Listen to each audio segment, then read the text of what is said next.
Hi guys, a memory came up on my Instagram from I think it was about 3 years ago on this Christmas look that I did using gel polish.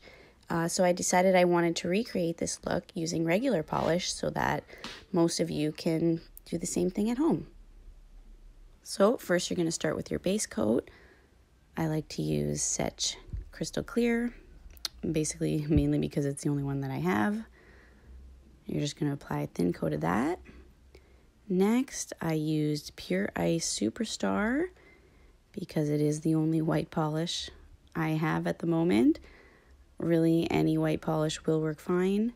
I did have to use 3 coats of this to get good coverage. I do love this Pure Ice brand though. I think you get it at Walmart and it's like $2 a bottle, and honestly, the formula is great. Next, we did a simple cleanup with some acetone. Then we are going to put a layer of top coat.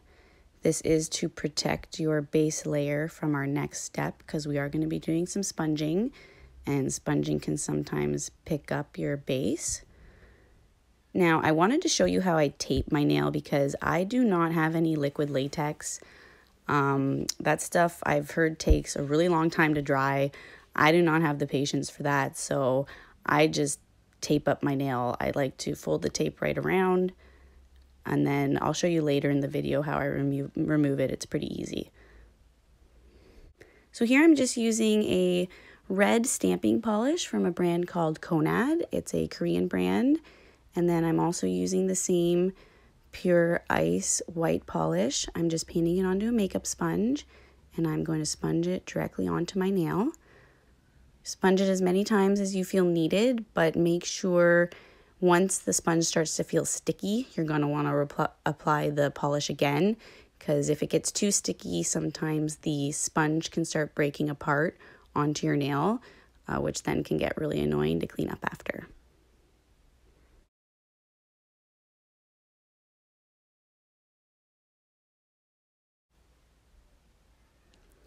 So I just use little manicure scissors to cut the tape off, and then I just peel it around the cuticle. Next I have Sinful Colors Glass Pink. This is a very transparent polish. You can barely see the pink. I only wanted to use it for the fine glitter in it.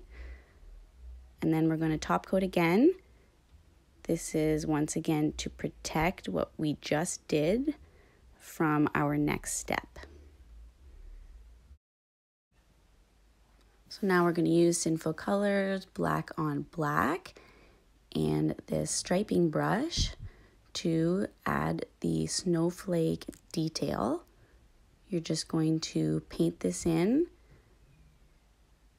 When people ask me how I can paint such straight lines, honestly, I give so much credit to this striping brush.